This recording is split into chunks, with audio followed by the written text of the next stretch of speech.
School time channel में स्वागत है दोस्तों। दिसंबर सैलरी बिल अपडेट से रिलेटेड बात करते हैं। इसमें हितकारी निधि, इनकम टैक्स और डेजिग्नेशन मिसमैच जो अभी तक बना हुआ है बहुत से साथियों के, अदर सैलरी रिक्वेस्ट और 5th और 6th पे डीए और डॉक्यूमेंट अपलोड से रिलेटेड सभी चर्चा आपसे इस वीडियो के माध्यम से शेयर करेंगे। आप वीडियो के अंत तक बने रहें और आपसे रिक्वेस्ट है चैनल को जरूर सब्सक्राइब करें, बेल आइकन को प्रेस करें ताकि हर नोटिफिकेशन आपको समय हो सके। सबसे पहले वीडियो के आईडी का पासवर्ड और कैप्चा इंसर्ट करके हम लॉगिन हो जाते हैं और यहाँ पर जो होम पेज होता है, यहाँ आप सबसे पहले आप देखते हैं अप्रूव एम्प्लॉई डिडक्शन रिक्वेस्ट। अगर किसी एम्प्लॉय ने पर्सनल रिक्वेस्ट की हुई है तो यहाँ पर आपको शो हो जाएगी। आप यहाँ पे सेलेक्ट भी कर सकते हैं, एम्प्लॉय के नाम से उसको सर्च भी कर सकते हैं रिक्वेस्ट को। अगर एम्प्लॉय ने रिलेटेड डिडक्शन से रिलेटेड कोई रिक्वेस्ट की हुई है तो आप सबसे पहले उसको अप्रूव या रिजेक्ट करें, उसी के बाद में आगे की प्रक्रिया आप शुरू करें। डीए रेट अपडेट से रिलेटेड बात करते हैं। 5वां वेतनमान और 6ठा वेतनमान के अंदर जो कर्मचारी हैं उन कर्मचारियों का डीए रेट भी हमें अपडेट करना है। हो सकता है आपके कार्यालय में भी ऐसे कर्मचारी हो, तो उनके लिए जिस तरह से हमने 7th पे के डीए के रेट को अपडेट किया था उसी तरह से इसको भी करना है। डीए रेट अपडेट के ऑप्शन पर क्लिक करें और यहाँ पर जिस वेतनमान का कार्मिक आपके पास है उसी वेतनमान को आप सिलेक्ट कर लें। 6th पे में है तो 6th पे को सिलेक्ट कर लें और 6th पे में ध्यान रहे आपको 203 पहले था और ये बढ़कर के अब 212 डीए हो चुका है, यानी आपको 212 में इसको अपडेट करना है। ये ऑर्डर आप सेलेक्ट कर लें, उसके बाद में आप अपडेट पर क्लिक कर दें तो ये अपडेट हो जाएगा। और अगर कार्मिक 5वें वेतनमान में है तो आपको 5th को सेलेक्ट करना है और उसके बाद में 5th की रेट के लिए आप यहाँ देखें 381 पहले था और ये 396% हो चुका है। तो आप अपने रिलेटेड कार्मिक्स की ये ज़रूर अपडेट करें। और ध्यान रहे डीए एडेड बिल भी आपको बनाना है जो सितंबर तक जीपीएफ में जाएगा और बाकी इनको नकद मिलेगा अक्टूबर माह का। तो ये अपडेट्स भी आप इस माह के अंदर जल्द से जल्द कर दें। दिसंबर माह से रिलेटेड हितकारी निधि सबसे बड़ा अपडेट है और इसको किस तरह से हम प्रोसेस करते हैं ये पूरी प्रक्रिया हमने पिछले वीडियो में आपको शेयर की थी। आप उस वीडियो को भी देख सकते हैं। यहाँ हम थोड़ा सा आपको इसका हिंट देते हैं। यहाँ आपको होम पेज पे मास्टर का जो ऑप्शन है इस पर आप क्लिक करें और मास्टर के ऑप्शन पे जब आप क्लिक करते हैं तो यहाँ आपको डिडक्शन मास्टर का ऑप्शन मिलता है। डिडक्शन मास्टर के ऑप्शन पे जब आप क्लिक करेंगे तो दूसरे नंबर का ऑप्शन कोऑपरेटिव अकाउंट डिटेल का मिलता है। इसको जब आप ओपन करेंगे तो यहाँ पर आपकी पहले से ऑलरेडी बनी हुई आइडिया आप देख सकते हैं। यहाँ पे आईडी को आप ओपन करें तो ये जितनी भी आइडिया आपकी पहले से बनी हुई है उनको आप चेक कर सकते हैं। अगर आपकी ऑलरेडी हितकारी निधि पहले से आईडी बनी हुई है तो फिर आपको कुछ नहीं करना है। और अगर ये आईडी नहीं बनी हुई है हितकारी निधि के नाम से तो फिर आपको नई आईडी हितकारी निधि के नाम से जनरेट करना है। उसके लिए आपको पे आईडी को ओपन करना है और पे आईडी में लास्ट वाला कोऑपरेटिव आपको चूज करना है और लास्ट वाला चूज करने के बाद में आपको ये फिलअप करना है। यहाँ पे कोऑपरेटिव में पे आईडी नेम में हितकारी निधि लिख दें और आईएफएससी कोड आपको बीकानेर का जो आदेश है उसमें आपको मिल जाएगा और अकाउंट नंबर भी मिल जाएंगे। तो यहाँ अकाउंट नंबर डालने के बाद में आप सबमिट पर क्लिक कर देंगे तो ये आईडी आपकी हितकारी निधि के नाम से जनरेट हो जाएगी। आईडी जनरेट करने के बाद में हमें एम्प्लॉई डिटेल को भी ओपन करके चेक कर लेना है कि वहाँ पर हितकारी निधि कॉर्प डिटेल में ऐड है या नहीं है। यहाँ पे एम्प्लॉय डिटेल में कॉर्प डिटेल को आप ओपन करें और जिनके ऑलरेडी ऐड है उनकी आपको यहाँ पर शो हो जाएगी। और चूँकि ये पुराने एम्प्लॉयज़ हैं और जिनकी पिछले वर्ष में हमने हितकारी निधि काटी हुई थी उनकी कॉर्प डिटेल यहाँ पर ऐड हो चुकी है। और जो न्यू एम्प्लॉई हैं जिनका पहली बार आपको हितकारी निधि काटना है उनकी डिटेल को आपको ज़रूर ऐड करना होगा। फिर भी आप एक बार सभी की डिटेल्स चेक कर लें और जो न्यू एम्प्लॉइज़ हैं जिनकी डिटेल्स और हितकारी में ऐड नहीं है तो आप उनके लिए यहाँ पर पे नेम आईडी है, पे नेम, यहाँ पे इसको ओपन कर लें और हितकारी को चूज करें। उसके बाद में यहाँ पर कॉर्प अकाउंट नंबर के अंदर आप जो हितकारी निधि बीकानेर का जो अकाउंट नंबर है उसको आप टाइप कर दें, उसके बाद में सबमिट कर दें तो ये यहाँ पर आसानी से आपकी कॉर्प डिटेल सबमिट हो जाएगी। इसके बाद सभी एम्प्लॉयज़ के लिए हमें डिडक्शन ऐड करना है तो वो डिडक्शन के लिए सबसे अच्छा ऑप्शन बल्क डिडक्शन का है। सैलरी प्रिपरेशन को ओपन करें और बल्क डिडक्शन को आप ओपन कर लें। यहाँ से आप बिल नेम को चुन लें, अपने सभी बिल को आपको एक एक करके चुनना होगा। बिल नेम को चुनें, उसके बाद डिडक्शन आईडी को आपको चुनना है। डिडक्शन के अंदर आप हितकारी को ही आपको चूज करना होगा और इसको आप 303 में सेलेक्ट कर सकते हैं या 302 भी हो सकता है और 304 भी हो सकता है। आप इसमें कंफ्यूज ना हो। कॉर्पोरेटिव डिटेल 300 के बाद में ये ओपन होती है और जितने नंबर पे आपने ऐड की है कॉर्पोरेटिव डिटेल उसी नंबर से 301, 302, 303 यहाँ पर शो होती है। उसके बाद में यहाँ पर अमाउंट को आप चुन लेना है टाइप के अंदर और अमाउंट यहाँ पर जैसे राजपत्रित हैं तो उनके लिए 500 और राजपत्रित जो कर्मचारी हैं उनके लिए 250 रुपये यहाँ पर अमाउंट फिट करने के बाद में यहाँ से कैटेगरी के अनुसार एम्प्लॉयज़ को आप चुन लें, टिक कर लें, अनटिक कर लें और उसके बाद में सबमिट कर दें। तो यहाँ पर नीचे की तरफ आपकी हितकारी निधि ऐड हो जाएगी। और ध्यान रहे आपको दिसंबर माह के बाद में जब बिल के टीवी नंबर जारी हो जाए तो यहाँ से आपको ये डिटेल डिलीट भी करनी होगी। इनकम टैक्स से रिलेटेड हम बात कर लेते हैं। इनकम टैक्स से गणना प्रपत्र आप तैयार करवा लें एम्प्लॉय से। इसके लिए हमने पहले वीडियो जारी किया था और उसके डिस्क्रिप्शन में हमने एक सॉफ्टवेयर भी वहां पर उपलब्ध करवाया है लिंक, उसके माध्यम से भी आप गणना प्रपत्र तैयार कर सकते हैं।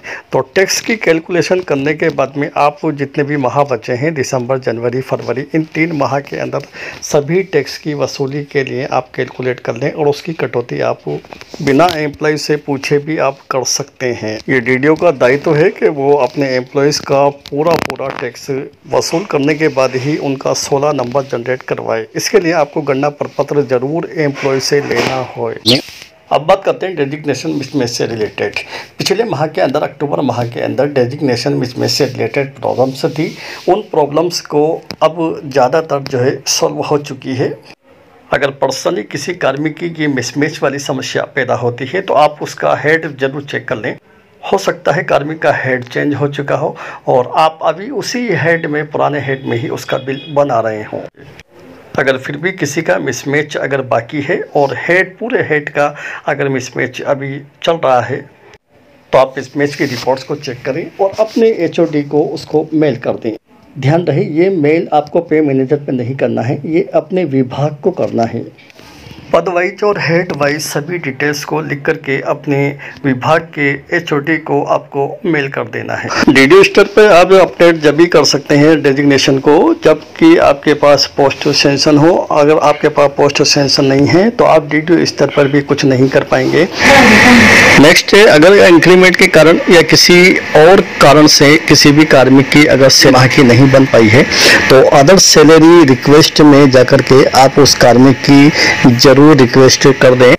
पिछले जितने भी माह के पेंडिंग बिल्स होते हैं उन सभी की रिक्वेस्ट आपको अब अदर सैलरी रिक्वेस्ट के माध्यम से ही जनरेट करनी होती है और उसी के माध्यम से बिल आपको प्रोसेस कराने होते हैं। जो पिछले जितने भी बकाया बिल्स होते हैं, जिस माह का भी बिल पेंडिंग होता है उस माह को आप सेलेक्ट करें, ईयर सेलेक्ट कर लें, उसके बाद में ग्रुप सेलेक्ट कर लें और एम्प्लॉय को सेलेक्ट कर लें और उसके बाद में रीजन लिख दें और उसके बाद में डेस्क आप यहाँ पर एंटर करने होते हैं, कितने दिन की सैलरी आपको देने हैं और डॉक्यूमेंट अपलोड करना होता है।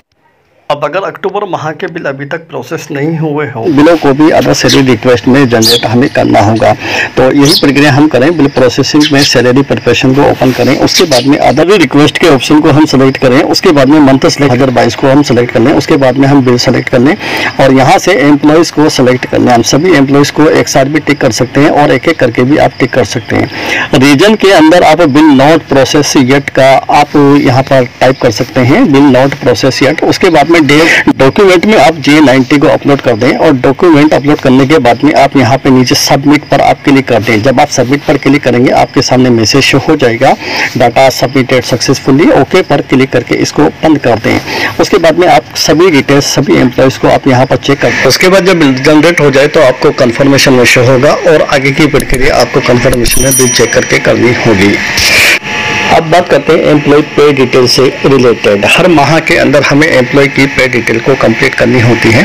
बिल प्रोसेसिंग के अंदर, सैलरी प्रोसेस के अंदर यहाँ आपको एम्प्लॉय पे डिटेल का ऑप्शन उपलब्ध होता है और इसको जब ओपन करते हैं OTP बेस्ड है। डीडीओ के मोबाइल नंबर पर उसमें OTP जाता है, सेंड OTP करते हैं और फिर जो OTP आता है उसको हमें एंटर करना होता है। उसी के बाद में ये पे डिटेल ओपन होती है। हम डीडीओ की OTP आपको प्राप्त करें और वेरीफाई करें, मंथ को सेलेक्ट करना होगा। यहाँ के अंदर 2022 को आप सेलेक्ट कर दें। उसके बाद सेलेक्ट ग्रुप के अंदर अब आप किसी भी एक ग्रुप को आप चुन सकते हैं और ग्रुप चुनने के बाद में आप किसी भी एम्प्लॉय को आप चुनें और एम्प्लॉय चुनने के बाद एम्प्लॉय की पे डिटेल को हम जरूर चेक करें। यहाँ पर बेसिक हम चेक कर लें, उसके बाद में डीए चेक कर लें। जिस तरह से हमने 6 पे के कार्मिकों का डीए रेट अपडेट किया है तो आप डीए जरूर चेक करें और अगर 5वें वेतन वर्ग के कार्मिक हैं तो उनका भी डीए आप चेक कर लें।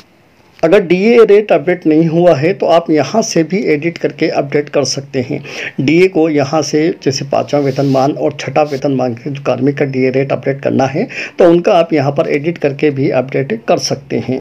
कार्मिक की डिडक्शन ये कंप्लीट रखें तो बिल के प्रोसेस होने से पहले आपको डिटेल्स कंप्लीट रखनी है और सभी कार्मिकों की आप एक बार डिटेल्स जरूर चेक कर लें। बात करते हैं अब इनकम टैक्स की। बहुत से साथी इनकम टैक्स की रिक्वेस्ट नहीं कर पाते, उसको हमें डायरेक्टली भी करना होता है तो यहाँ पर हम एडिट कर सकते हैं। अगर नहीं है तो हम डिडक्शन में आप ऐड कर सकते हैं डिडक्शन को, और अगर डिडक्शन पहले से है तो उसको यहाँ पर एडिट कर दें आप और सबमिट कर दें, अपडेट कर दें तो ये सक्सेसफुली आपका अपडेट हो जाएगी डिडक्शन। जीपीएफ में भी आप कटौती बढ़ा सकते हैं, आप डिडक्शन बढ़ा सकते हैं। मिनिमम आपकी कटौती जो स्लैब के अनुसार होना चाहिए और ऐसा नहीं है कि आप जो है सिर्फ स्लैब के अनुसार ही बढ़ाएं, मिनिमम आपके स्लैब के अनुसार होना चाहिए, इसके आगे आप कितना भी बढ़ा सकते हैं। तो जीपीएफ 2004 की डिडक्शन को भी एडिट किया जा सकता है और अमाउंट के थ्रू यहाँ पर हमें, क्योंकि स्लैब नहीं चुनना है, अमाउंट के थ्रू हमें डिडक्शन को अपडेट कर लेनी है तो ये सक्सेसफुली अपडेट हो जाती है। इसी तरह से बात करते हैं जीपीएफ की। जो ओल्ड कार्मिक हैं जीपीएफ वाले, उनकी भी डिडक्शन को इसी तरीके से एडिट किया जा सकता है अगर रिक्वेस्ट करते हैं, क्योंकि बहुत से साथी पर्सनली रिक्वेस्ट नहीं कर पाते पर्सनल पे मैनेजर के माध्यम से, तो ऐसे कार्मिकों का भी हम लिखित में लेकर के उनकी डिडक्शन को चेंज कर सकते हैं, अपडेट कर सकते हैं। आपकी जानकारी के लिए बता दूं, आप साल में कभी भी जीपीएफ की कटौती को, आप डिडक्शन को अपडेट कर सकते हैं, बढ़ा सकते हैं। सिर्फ एसआईपी की डिडक्शन ऐसी है जिसको हम मार्च में फर्दर कॉन्ट्रैक्ट के माध्यम से बढ़ा सकते हैं, अन्यथा जीपीएफ को या जीपीएफ 2004 जो वर्तमान में चल रहा है तो इसको भी हम साल में कभी भी बढ़ा सकते हैं। डिडक्शन को मिनिमम हमारी स्लैब के अनुसार होना चाहिए। इस बात में हम बात करते हैं पेमेंट स्टॉप और पेमेंट रिलीज से रिलेटेड। या मान लीजिए आपने किसी कार्मिक का पेमेंट स्टॉप किया हुआ है और उसको रिलीज करना है तो यहाँ पर आप देखें 3rd नंबर पर रिलीज पे का ऑप्शन है। इस रिलीज पे के ऑप्शन पे क्लिक करके और कारण सहित इसको हम पेमेंट को रिलीज कर सकते हैं। जैसे हमने इस कार्मिक की पेमेंट को स्टॉप किया हुआ है और हमें रिलीज करना है तो इस पर रिलीज पे पर हम क्लिक करते हैं और पे अलाउ लिख करके यहाँ पे हम इसको रिलीज करते हैं तो पेमेंट रिलीज सक्सेसफुली का मैसेज होता है और ये पेमेंट अब जो है रिलीज हो चुकी है और इनका बिल अब जनरेट हो जाएगा।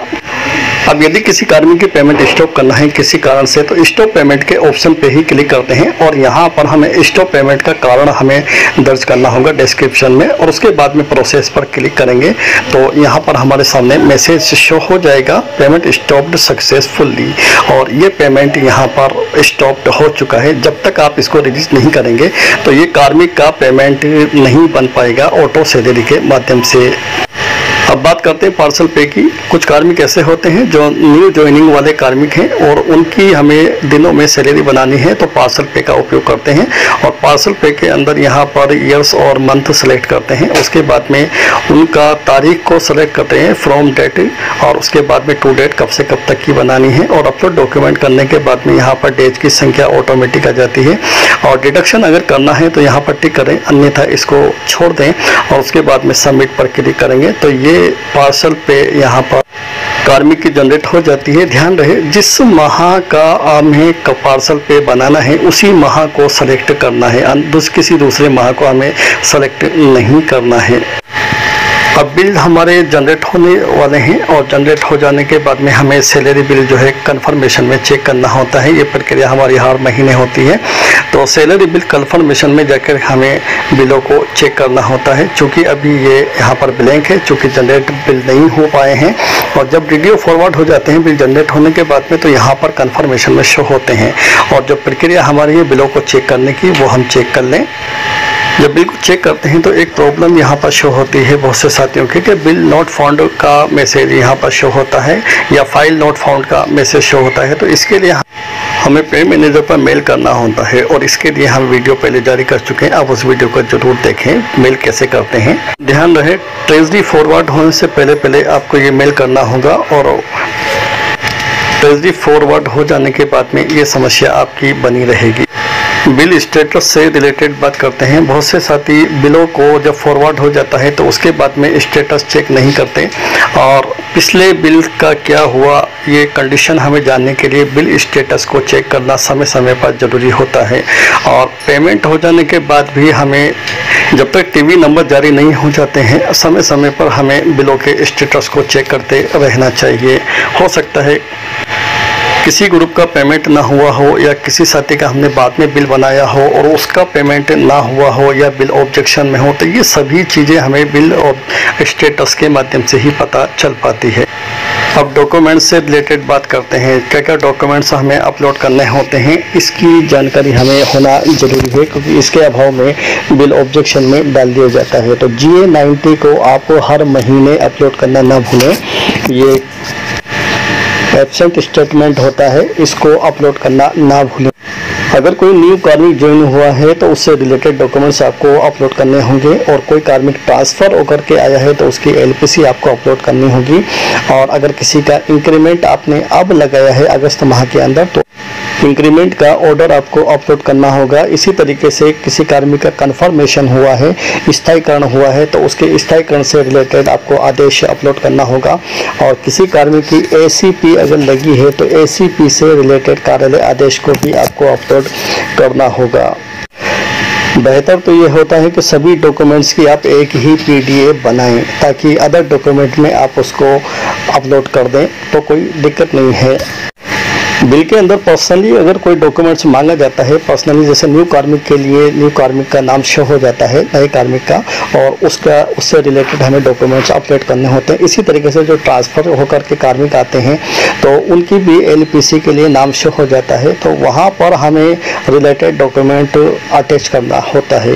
बाकी जितने भी डॉक्यूमेंट्स हैं आप अदर डॉक्यूमेंट्स के अंदर आप एक ही PDF बना करके अपलोड कर सकते हैं।